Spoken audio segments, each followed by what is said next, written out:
Hi hello నమస్తే welcome to wild నేను మీ Zakir Hussain. So ప్రస్తుతం మనతోటి సీనియర్ జర్నలిస్ట్ సిఎస్ రావు గారు ఉన్నారు. వెల్కమ్ చెప్పేద్దాం. హాయ్ సార్, నమస్తే. నమస్తే.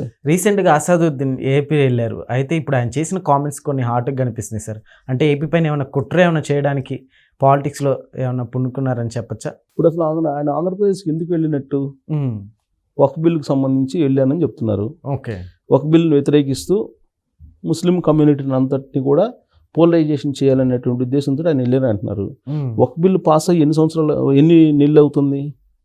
చాలా నెలలు అవుతుంది. వక్ఫ్ బిల్లు పాస్ అయిన తర్వాత నరేంద్ర మోడీ గారు ఆపరేషన్ సింధూర్ సక్సెస్ అయిందని చెప్పేసి ఒక 7 బృందాలని ప్రత్యేకమైన బృందాలను ఏర్పాటు చేసి విదేశాలకు పంపించారు, దాన్ని తెలియజేయడానికి ఆయా దేశాలకి. దాంట్లో ఒక బృందానికి ఈయన నాయకుడు. ఎవరు? అసదుద్దీన్ గారు అక్కడికి వెళ్ళారు. మరి వక్ఫ్ బిల్లుని వ్యతిరేకించే వాళ్ళు అయితే మీరు పార్లమెంట్లో వ్యతిరేకించాలి. మరి పార్లమెంట్లో మీరు వక్ఫ్ బిల్లు వద్దనుకున్నప్పుడు, నరేంద్ర మోడీ గారి విధానమే బాగలేనప్పుడు ఆపరేషన్ సింధూర్కు సంబంధించిన ప్రచారం చేయడానికి ప్రత్యేకమైన బృందానికి నాయకత్వం వహించాడు కదా ఈయన అనేది ఒకటి వస్తుంది. సరే, అది వేరు ఇది వేరు అనుకుందాం. జాతీయవాదం భారతదేశానికి సంబంధించిన విషయం కాబట్టి పార్టీలకు అతీతంగా ఆలోచించాలి. కాబట్టి పార్టీలకు అతీతంగా ఆలోచించి వెళ్ళాడు ప్రచారం చేయడానికి ఆపరేషన్ సింధూర్ గురించి అని చెప్పి అనుకుందాం. ఓకే. మరి అన్ని రాష్ట్రాల్లో ఈయన వక్ఫ్ బిల్ గురించి ప్రచారం చేయడానికి వెళ్ళారు కదా, మరి ఆంధ్రప్రదేశ్కి ఇప్పుడు ఎందుకు వచ్చారు?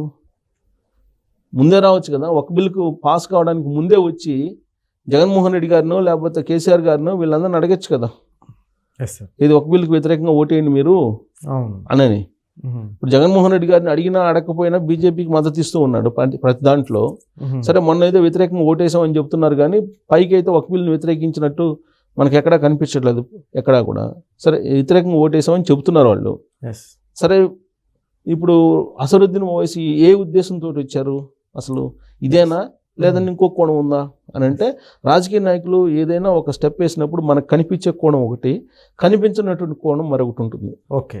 మరి ఈ కనిపించినటువంటి అసదుద్దీన్ గారి కోణం ఏంటి అనే దాని మీద మనం మాట్లాడాలి. యాక్చువల్గా ఇప్పుడు మనకి 2024 ఎన్నికలప్పుడు కానీ, 2019 ఎన్నికలప్పుడు కానీ, 2014 ఎన్నికలప్పుడు కానీ, ఏ ఎన్నికలప్పుడైనా సరే అసదుద్దీన్ ఓవైసీ తెలుగుదేశం పార్టీకి వ్యతిరేకంగా పనిచేస్తూ ఉంటారు. ఇది అందరికీ తెలిసినటువంటి విషయం. రాజకీయాల్లో బీజేపీకి వ్యతిరేకంగా పనిచేస్తూ ఉంటాడు, ఆయనకి తెలిసినటువంటి విషయం అందరికీ. సరే, ఇప్పుడు మారినటువంటి పరిస్థితి దృష్ట్యా ఆయన నరేంద్ర మోడీ గారితో కూడా బాగుంటున్నారు అనేది కూడా వినిపిస్తుంది. యాక్చువల్లీ బీజేపీ ఎంఐఎం రెండు ఒకటే అన్న కొన్ని కామెంట్స్ కూడా వినిపిస్తుంది. అదే ఆ కామెంట్స్ రావడానికి కారణం ఏంటంటే ఆపరేషన్ సింధూర్కి అనుకూలంగా ఈయన ప్రచారం చేయడానికి వెళ్ళాడు కాబట్టి అదొకటి. అలాగే అంతకు ముందు కూడా ఉత్తరప్రదేశ్లో ఎంఐఎం పోటీ చేసిన కారణంగానే కాంగ్రెస్ పార్టీ ఓడిపోయింది. అక్కడ సమాజ్వాదీ పార్టీ ఓడిపోవడానికి కారణం కొన్ని కాన్స్టిట్యున్సీలు, దాదాపు 100 కాన్స్టిట్యున్సీలు కారణమైందని చెప్పేది ఒకటి. అలాగే బీహార్లో కూడా ఈ ఎంఐఎం పోటీ చేసిన కారణంగానే అక్కడ ఓట్లు చీలిపోయి బీజేపీ గెలిచిందనేది ఒకటి. ఇలా మహారాష్ట్రలో కూడా, ఇదే అన్ని రాష్ట్రాల్లో కూడా ఇది పోటీ చేస్తుంది ఎంఐఎం. సరే, పోటీ చేసినందువల్ల బీజేపీ గెలుస్తుంది. ఇదంతా కూడా నరేంద్ర మోడీ గారు అసదుద్దీన్ని వెనకుడి నడిపిస్తున్నారనే ఒక అభిప్రాయం కూడా స్ప్రెడ్ చేశారు. ఎవరు స్ప్రెడ్ చేశారు? కాంగ్రెస్ పార్టీ. ఎందుకంటే కాంగ్రెస్ పార్టీకి సుదీర్ఘకాలం పాటు యాక్చువల్గా మిత్ర పార్టీ, అది కాంగ్రెస్ పార్టీతో కలిసి ఉండేది ఎంఐఎం. కానీ 2014 నుంచి ఇక్కడ కాంగ్రెస్ పార్టీతో కలవకుండా పోయింది. 2014 నుంచి. ఎందుకని? ఇక్కడ కేసీఆర్ గారు కావాలి, కేసీఆర్ గారు ఓట్లు కావాలి ఆయనకి. ఇప్పుడు కేసీఆర్ గారు టీఆర్ఎస్ పార్టీ ఓట్లు ఉంటేనే అక్కడ ఎంఐఎం 7 కాన్స్టిట్యున్సీలని గెలుచుకోదు. ఆ 7 కాన్స్టిట్యున్సీలో మెజార్టీ వస్తేనే ఆయన ఎంపీ అవుతాడు. యాక్చువల్గా తెలుగుదేశం పార్టీ ఉన్నప్పుడు 2004 వరకు ఉంది కదా, తెలుగుదేశం పార్టీ అధికారంలో ఉన్నంత వరకు కూడా తెలుగుదేశం పార్టీకి వ్యతిరేకంగా ఉన్నాడు ఆయన. కారణం ఏంటి? ఎంబీటీ అనేటువంటి ఒక పార్టీ ఉంది పాత బస్తీలో, ఆయన కాన్స్టిట్యున్సీలో. ఎంబీటీ చాలా బలంగా ఉంటుంది. ఆ ఎంబీటీకి తెలుగుదేశం పార్టీ మద్దతు ఇస్తుంటుంది. సో కాబట్టి ఎంఐఎంకి పోటీగా ఎంబీటీని ఈయన బలపరుస్తున్నారు అనేది ఒకటి. రెండు ఏంటంటే, చంద్రబాబు నాయుడు గారు అధికారంలో ఉన్నప్పుడు రౌడీయిజానికి, ఫ్యాక్షనిజానికి, తర్వాత అల్లర్లకి, అరాచక శక్తుల్ని అరికట్టడానికి రాజీ పడేవాళ్ళు కదా ఆయన. దాంట్లో భాగంగా అసదుద్దీన్ ఓవైసీ తాట తీశారు ఒకసారి. ఇది పాత బస్తీలో అల్లర్లు జరిగినప్పుడు దానికి కారకుడు అతనే అని చెప్పి ఉద్దేశంతో చంద్రబాబు నాయుడు గారు ప్రభుత్వం ఉన్నప్పుడు ఆయన్ని కట్టడి చేశారు. అది ఆయనకి నచ్చలా. సో ఆ కారణంగా మొదటి నుంచి చంద్రబాబు గారిని వ్యతిరేకిస్తున్నారు అనేది రాజకీయ వర్గాల్లో అందరికీ తెలిసినటువంటి విషయం అది. అయితే ఇప్పుడు అక్కడికి ఎందుకు వచ్చారు అని అంటే అసదుద్దీన్ ఓవైసీ గారు నేరుగా అక్కడికి వచ్చి ఉండరు. కేసీఆర్ గారి డైరెక్షన్ మేరకే ఆయనకు వచ్చి ఉంటారు ఆంధ్రప్రదేశ్కి. కేసీఆర్ గారి డైరెక్షను అలాగే జగన్మోహన్ రెడ్డి గారి డైరెక్షన్, వీళ్ళిద్దరు డైరెక్షన్లోనే ఆంధ్రప్రదేశ్లోకి అడుగుపెట్టి ఉంటారు అసదుద్దీన్ ఓవైసీ. ఎందుకనంటే చంద్రబాబు నాయుడు గారు రోజు రోజుకి బలపడుతున్నారు. ఇటీవల వరకు కూడా సూపర్ 6 అమలు చేయలేదు, అయిపోయింది ఈ పార్టీ పని, ఆ ఇచ్చిన హామీలు అమలు చేయలేదు, మోసం చేశారు, వెన్నుపోటు అది ఇది అని చెప్పి మాట్లాడారు. కానీ ఇప్పుడు సూపర్ 6 అమలు చేశారు. సూపర్ 6 వ్యతిరేకంగా వైఎస్ఆర్ కాంగ్రెస్ పార్టీ ధర్నాలు ఆందోళనకు పిలుపునిచ్చినా సక్సెస్ కాల. నానాటికి బలహీనపడుతుంది వైఎస్ఆర్ కాంగ్రెస్ పార్టీ అనేటువంటి ఒక భావన, అలాంటి ప్రచారం వెళ్ళిపోయింది ప్రజల్లోకి. అసలు 2029 ఎన్నికల వరకు ఆ పార్టీ ఉంటుందా లేదా అనే సందేహం, అలాంటి చర్చ కూడా జరుగుతోంది. కాంగ్రెస్ పార్టీతో పొత్తు పెట్టుకుంటారు రాబోయే రోజుల్లో 2029లో అనేది కూడా నడిచింది. 2029లో పొత్తు పెట్టుకోకపోతే షర్మిల ఓట్లు చీల్చేస్తుంది, ఈ పార్టీకి అసలు ఇప్పుడున్న 11 మంది ఎమ్మెల్యేలు కూడా దక్కే అవకాశం లేదు, అప్పటిదాకా అసలు ఈ పార్టీ ఉంటుందా ఉండదా ఇలాంటి చర్చ అంతా నడుస్తుంది ఇప్పుడు. ఇది వైఎస్ఆర్ కాంగ్రెస్ పార్టీ మీద. ఇలాంటి సమయంలో ఫామ్ హౌస్లో కూర్చున్నటువంటి కేసీఆర్ గారు స్కెచ్ వేసిన క్రమంలోనే అసదుద్దీన్ ఓవైసీ రంగంలో దిగారు ఆంధ్రప్రదేశ్లో అనేది ఒకటి వినిపిస్తుంది. ఎందుకు? కేసీఆర్ గారి శిష్యుడు జగన్మోహన్ రెడ్డి. 2019లో జగన్మోహన్ రెడ్డి గారు ముఖ్యమంత్రి కావడానికి సర్వశక్తులు ఒడ్డింది కేసీఆర్ గారు. కేసీఆర్ గారు ఎందుకు ఆంధ్రప్రదేశ్లో జగన్మోహన్ రెడ్డి గారు రావాలనుకుంటున్నారు? చంద్రబాబు నాయుడు గారు ఉండకూడదు. చంద్రబాబు నాయుడు గారు ఉంటే ఇక్కడ కేసీఆర్ గారి ప్రభ నడవదు. అవును, కేసీఆర్ గారి హవా నడవదు ఇక్కడ.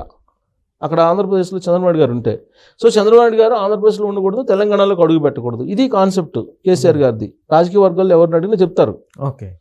సో ఆయన గెలవకుండా ఉండాలి అని అంటే 2029లో అసదుద్దీన్ ఓవైసీ ఎంఐఎం, జగన్మోహన్ రెడ్డి గారు, తర్వాత బీఆర్ఎస్ పార్టీ, కాంగ్రెస్ ఇవన్నీ ఒకటి కావాలి. ఒకటైతే తప్ప చంద్రబాబు నాయుడు గారిని అక్కడ గద్దెదించే పరిస్థితి లేదు అనేది వీళ్ళ ఆలోచనగా కనిపిస్తుంది అసదుద్దీన్ ఓవైసీ అక్కడికి వెళ్ళినటువంటి క్రమంలో. ఎందుకంటే ఇప్పుడు బీజేపీ, జనసేన, తెలుగుదేశం పార్టీ కూటమిగా ఉన్నాయి, చాలా బలంగా ఉన్నాయి. ఈ కూటమిని ఢీ కొట్టాలంటే కనుక ఇంకో కూటమి కావాలి. ఇంకో కూటమి ఏంటంటే కాంగ్రెస్ పార్టీతో జత కట్టాలనేది కేసీఆర్ గారి యొక్క అభిప్రాయం. కాకపోతే రేవంత్ రెడ్డి గారు ముఖ్యమంత్రిగా ఉన్నారు. రేవంత్ రెడ్డి గారు కాంగ్రెస్ పార్టీలో కీలకంగా ఉన్నంత వరకు కాంగ్రెస్ పార్టీ తోటి ఇతను కలవనివ్వరు. అందుకే బీజేపీ వైపు కూడా ఇంకొక కాల్ వేస్తున్నారు. కానీ చంద్రబాబు నాయుడు గారు అక్కడ ఉన్నారు కాబట్టి బీజేపీ ఈయన దగ్గర రానివ్వట్లా. చంద్రబాబు నాయుడు గారు ఉన్నంత వరకు బలంగా కేసీఆర్ గారు బీజేపీ పంచన చేరడానికి అవకాశం ఉండదు. సో కాబట్టి ఇప్పుడు ఆల్టర్నేటివ్ ఏంటి? కాంగ్రెస్ పార్టీ. కాంగ్రెస్ పార్టీతో కలిసి వచ్చే ఎన్నికలకు వెళ్ళాలి. ఒకవేళ ఏదన్నా మళ్ళీ అధికారంలోకి రావాలన్నా, లేదంటే కనీసం బలమైనటువంటి ప్రతిపక్షంగా ఉండాలన్నా కానీ, ఇటు తెలంగాణలో కానీ అటు ఆంధ్రప్రదేశ్లో కానీ కేసీఆర్ గారికి ఉన్న ఆప్షన్ అదే. మనం చెప్పడం కాదు, కేటీఆరే చెప్పాడు అనేక సందర్భాల్లో, ఏదో ఒక జాతీయ పార్టీతోటి అలైడ్ అయినటువంటి ప్రాంతీయ పార్టీలో బతుకుతున్నాయి, లేదంటే సింగిల్గా ఉంటే బతకట్లేదు ప్రాంతీయ పార్టీలు అనేది ఆయనే అన్నాడు చాలా సందర్భాల్లో. సో కాబట్టి ఆ కోణం నుంచి మనం ఆలోచిస్తే బీజేపీతో కాంగ్రెస్తో పొత్తు పెట్టుకోవాలి బీఆర్ఎస్ పార్టీ. సో బీజేపీతో పొత్తు పెట్టుకుంటే చంద్రబాబు నాయుడు గారు ఆడ ఉన్నారు కాబట్టి చంద్రబాబు నాయుడు గారు సాధ్యం కాదు. కాబట్టి కాంగ్రెస్ పార్టీతో పొత్తు పెట్టుకోవాలి. అచ్చం కాంగ్రెస్ పార్టీతో పొత్తు పెట్టుకుంటే తెలంగాణ వరకు ఏదైనా లబ్ధి పొందొచ్చేమో కానీ ఆంధ్రప్రదేశ్లో పరిస్థితి ఏంటి? ఆంధ్రప్రదేశ్లో చంద్రబాబు నాయుడు గారు ముఖ్యమంత్రిగా ఉన్నంత వరకు, కేసీఆర్ గారు తెలంగాణకు ముఖ్యమంత్రిగా ఉన్నా ఏమీ ఆయనకి షైనింగ్ అనేది ఉండదు అనేది ఒక అభిప్రాయం.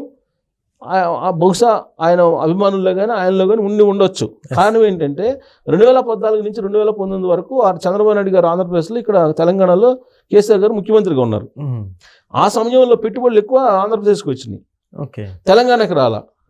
అందుకని కేసీఆర్ గారు ఏం చేశారంటే జగన్మోహన్ రెడ్డి గారికి మద్దతు ఇచ్చి 2019 ఎన్నికల్లో ఆంధ్రప్రదేశ్లో ఆయన ముఖ్యమంత్రిగా కూర్చోబెట్టారు. దాంతో అమరావతి ప్రాజెక్ట్ని కూల్చేశారు. 3 రాజధానులు అనే కాన్సెప్ట్ని తీసుకొచ్చారు. దాంతో అక్కడ అభివృద్ధి ఆగిపోయింది, పెట్టుబడులు రాలేదు. ఆల్టర్నేటివ్గా ఎంచుకున్నారు, డెస్టినేషన్గా ఏమి ఎంచుకున్నారు ఇండస్ట్రియలిస్టులు? తెలంగాణని, హైదరాబాద్ని ఎంచుకున్నారు. దాంతో గ్రోత్ కనిపించింది ఇక్కడ. అదే చంద్రబాబు నాయుడు గారు అక్కడ ఉంటే ఇక్కడ కేసీఆర్ గారిని తెలంగాణ సమాజం ఇప్పుడు వచ్చినటువంటి 29, 30 కూడా వచ్చిండే కాదు, 38 ఏదో వచ్చినాయి ఇప్పుడు, అవి కూడా వచ్చిండే కాదు. ఆ సంగతి తెలుసు కేసీఆర్ గారికి. ఎందుకంటే చంద్రబాబు నాయుడు గారి గురించి బాగా తెలిసినటువంటి రాజకీయ నాయకుడు కేసీఆర్ గారు. సో కాబట్టి ఇక్కడ తెలంగాణలో అధికారంలోకి రావటం అనేది ఒక భాగం అయితే, అధికారంలోకి వచ్చినా కానీ అక్కడ తెలుగుదేశం పార్టీ రాకూడదు, చంద్రబాబు నాయుడు గారు ముఖ్యమంత్రిగా ఉండకూడదు, ఓకే, ఉంటే నడవదు ఇక్కడ. సో కాబట్టి అక్కడ మళ్ళీ చంద్రబాబు నాయుడు గారిని ఓడించాలి అని అంటే ఏం చేయాలి? అసదుద్దీన్ పంపించాలి అక్కడికి, ముస్లిం ఓటర్స్ని రెచ్చగొట్టాలి. మొన్న ఎలక్షన్లో ముస్లిమ్స్ అందరూ తెలుగుదేశం పార్టీకి ఓటేశారు, కూటమికి ఓటేశారు. సో ఇప్పుడు ఈసారి అది జరగకూడదు. Christian vote bank Jaganmohan Reddy గారిది, మైనార్టీ ఓట్ బ్యాంకు అసదుద్దీన్ ఓవైసీది. కేసీఆర్ గారు 2019లో దింపినట్టు కొంతమంది లీడర్లను ఆడ దింపుతాడు సామాజిక వర్గాల పరంగా. ఆయన సొంత సామాజిక వర్గం అక్కడ ఉంది, కొంత వెలమ సామాజిక వర్గం. ఈ సామాజిక వర్గ ఈక్వేషన్లు కలుపుకొని జగన్మోహన్ రెడ్డి గారిని మళ్ళీ ముఖ్యమంత్రిగా అక్కడ ఎక్కిస్తే తప్ప ఈయన ఇక్కడ పరిపాలన చేయలేరు ఒకవేళ వస్తే. సో అందుకని అసదుద్దీన్ ఓవైసీని అక్కడ పంపించి ఆంధ్రప్రదేశ్లో కూటమి ప్రభుత్వాన్ని దించేయాలి అనే దానికి ఇప్పుడు మొదలుపెట్టారు. స్టార్టింగ్ పాయింట్ అసదుద్దీన్ అక్కడ పంపించారు, స్టార్టింగ్ పాయింట్. ఇక నుంచి కథ నడుపుతారు. సో రాబోయే 2029 నాటికి కాంగ్రెస్, ఎంఐఎం, వైఎస్ఆర్ కాంగ్రెస్ పార్టీ ఒక జట్టు కట్టబోతుంది. దీంతో కమ్యూనిస్టులు కూడా కలిస్తే కలవచ్చు. సో ఈ కూటమి ఏర్పాటు చేయాలనేటువంటి ఉద్దేశంతో ఫామ్ హౌస్లో ఒక స్కెచ్ రచించినటువంటి క్రమంలో ఈ పర్యటన కర్నూలుకి అసదుద్దీన్ ఓవైసీ వెళ్ళి ఉండొచ్చు అనేటువంటిది రాజకీయ వర్గాల్లో చాలా బలంగా వినిపిస్తుంది. సో ఇది కేవలం ఆరంభం మాత్రమే, ఆరంభం మాత్రమే. ఈ ఆరంభం కనుక సక్సెస్ అయితే ఆంధ్రప్రదేశ్లో మళ్ళీ 2019 నాటి పరిస్థితులు వస్తాయి. 2019 నుంచి 24 పరిస్థితులు ఎలా ఉన్నాయో అలాంటి పరిస్థితులు వస్తాయి. మళ్ళీ వైకుంఠపాలి గేమ్ స్టార్ట్ అవుతుంది. మళ్ళీ వైకుంఠపాలి అంటే మళ్ళీ అక్కడికి వెళ్ళి మళ్ళీ కింద పడాల్సి వస్తుంది. కాబట్టి ఆంధ్రప్రదేశ్ ప్రజలు ఇప్పుడు అప్రమత్తంగా ఉండాలి. ఆంధ్రప్రదేశ్ ప్రజలు అసదుద్దీన్ ఓవైసీ ఇక్కడికి ఎందుకు వచ్చారో ఏం చెప్తున్నారు, దీని వెనక ఎవరున్నారు, ఇవన్నీ ఆలోచించాలి ఆంధ్రప్రదేశ్ ప్రజలు. ఆలోచించకుండా కనుక మళ్ళీ 2019లో మాదిరిగా ఏ భావోద్వేగాలకో, ఏ మతానికో, కులానికో భావోద్వేగానికి లోనయ్యి ఓట్లు కనుక వేస్తే 2029లో మళ్ళీ ఆంధ్రప్రదేశ్ని మర్చిపోవటమే.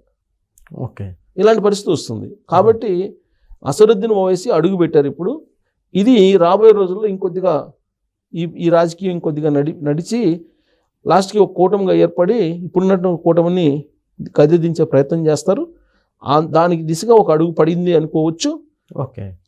అందుకే ఇప్పుడు అప్రమత్తంగా ఉండాలి. ఎవరు? కూటమి కాదు, ఆంధ్రప్రదేశ్ ప్రజలు అప్రమత్తంగా ఉండాలి. ఆంధ్రప్రదేశ్ ప్రజలు ఎందుకు అప్రమత్తంగా ఉండాలి? 2019లో గెలిచిన తర్వాత కేసీఆర్ గారు ఆంధ్రప్రదేశ్లో ఏం చేశారు అనేది గుర్తుపెట్టుకోవాలి. కేసీఆర్ గారు అసెంబ్లీ వేదిక ఏం చెప్పారు?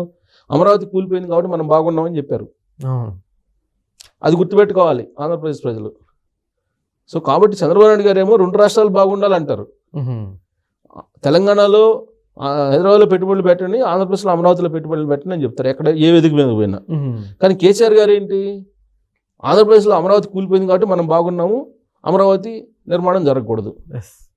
కాబట్టి ఇది గమనించాలి ప్రజలు. ఇది గమనించి అసదుద్దీన్ ఓవైసీ ఎందుకు వచ్చాడు అనేది గమనించి ఆదిలోనే వీళ్ళకి ఫుల్ స్టాప్ పెట్టకపోతే రాబోయే రోజుల్లో రాజకీయం దారుణంగా ఉంటుంది. ఆ దారుణంలో ఆంధ్రప్రదేశ్ ప్రజలు పడితే రాష్ట్రం అభివృద్ధి వెనక్కిపోతుంది అనేది అంచనా వేసుకోవచ్చు. సార్ అట్లానే ఎంఐఎం టాపిక్ వచ్చింది కాబట్టి ఒకటి అడుగుతుంది సార్. యాక్చువల్లీ మన భారతదేశంలో ఎంఐఎం ఉంది కాబట్టి బీజేపీ ఇలా సక్సెస్ అయింది భారతదేశంలో అనే ఒక టాక్ ఉంది సార్ బయట. మీరేం చెప్తారు, నిజంగా ఉందంటారు అట్లా? అంటే ఎంఐఎం అనేది చిన్న పార్టీ అండి. అది ఒక హైదరాబాద్లో ఒక పార్లమెంట్ స్థానానికి పరిమితమైనటువంటి పార్టీ. అది ఒక కమ్యూనిటీని ప్రతినిధిగా చెప్తుంది. అది ఎంబీటీ కూడా ఉంది బలంగానే. ఇప్పుడు మొన్న ఎంబీటీ 2 అసెంబ్లీ కాన్స్టిట్యున్సీలో నిగ్గుండేది కొద్దిగా అయితే మొన్న జరిగినటువంటి ఎలక్షన్స్లో. సో కాబట్టి అది పెద్దగా అంటే బీజేపీని బలోపేతం చేసేంత కాదు కానీ, బట్ అసదుద్దీన్ ఓవైసీ వాయిస్ ముస్లిం మైనార్టీల్లోకి బలంగా వెళ్తుంది. కాకపోతే ఇప్పుడు ముస్లిం మైనార్టీలు కూడా నమ్మట్లేదు అసదుద్దీన్ ఓవైసీని. కాంగ్రెస్ పార్టీతో మద్దతు లేకపోతే ఈసారి అవుట్, దాన్ని చాలా ప్రమాదంలో పడే అవకాశాలు ఉన్నాయి. ఎందుకంటే ముస్లిం పెద్దలకి ఎంఐఎంకి తేడా వచ్చేసింది. ముస్లిం పెద్దలు ఇచ్చేటువంటి ఫత్వా కానీ, ముస్లిం పెద్దలు ఇచ్చేటువంటి ఆదేశం ఒక రకంగా ఉంటుంది, ఎంఐఎంది ఒక రకంగా ఉంటుంది. ఇప్పుడు కర్ణాటక తీసుకుంటే కర్ణాటక ఎలక్షన్స్లో ఎంఐఎం ఎంటర్ కాల. ఎందుకంటే అక్కడ ముస్లిం పెద్దలు ఒప్పుకోలే.